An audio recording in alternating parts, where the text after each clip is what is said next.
म त होइन नि दुईटालाई देख्दा न हाँसो लाग्छ मेरो आमाको छोराबा उसको जार हो कि बजार हो उहाँ पहिला भार्दै सुन्दाखेरि फोन गर्ने हिजो सन्तानले फोन नम्बर गर्ने हिजो कतिखेर बोलेक थपाएको हिचे अन्त बोलेक थपाइचे त त्यसै धाबेली रनफन्नै त जहाँ भेट्छु वहीँ काट्छु भन्थ्यो अन्त डरले पो आफू सुत्तै आएर भार्दैस् यसपालि त फेरि भएन भने त जार चाहिँ पनि टुप्लुकै यहीँ आएछ अन्त भर त 2 भाइ जस्तो गरी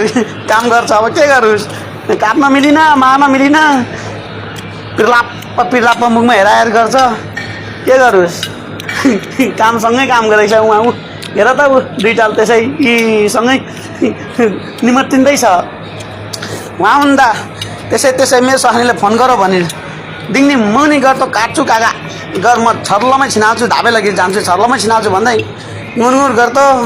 हो त्यही भएर धेरै उमाल्ने होइन के राजा दिन समय भनेको सबैको हान्छ दिन कतिखेर फेरिन्छ समय कति कतिखेर फेरिन्छ भन्ने थाहै हुन्न यत्रो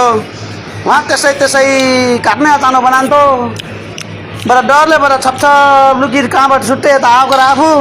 यसपालि त भएन भने आफू पनि टुप्लुकै त्यहीँ आएको त सँगै एउटै कम्पनीमा पर्छ त सँगै काम कतिको माया लाग्छ भाइको अचल लाग्न त माया कालछुटाको अचल लाग्छ के गर्ने बान बेहोरा भन्ने छैन कर कति छैन बानी बेहोरा अब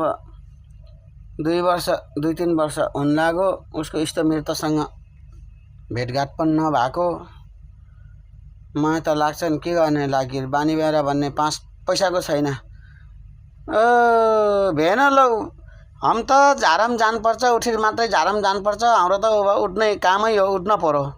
अब त सानो मान्छे त घाटघाट सुते हुन्थ्यो हामीभन्दा पहिला उठ्छ उठेर बस्छ खाउलामा जाने हामीभन्दा पनि पहिला उठ्छ पहिल्यै उठेर बसेको हुन्छ बानी बेहोरा 5 पैसाको बानी बेहोरा छैन अहिले धनिकनी सकिएको अलिकति बानी बेहोरा हुने हो नि गाँठे जतिविधि माया लागि के गर्ने पहिल्यै मन्टो ठरार बसेको हुन्छ उठेर खाउलामा जिउँदै लग छार्ने न त्यसको काम छ न त तेल झारा गर्नुपर्छ न झारम जानुपर्छ न के गर्नुपर्छ आफूभन्दा सानो मान्छे गाँठो जस्तो मान्छे फुक्का सुतिर बसे के हुन्छ र अब हामीभन्दा पहिला उठेर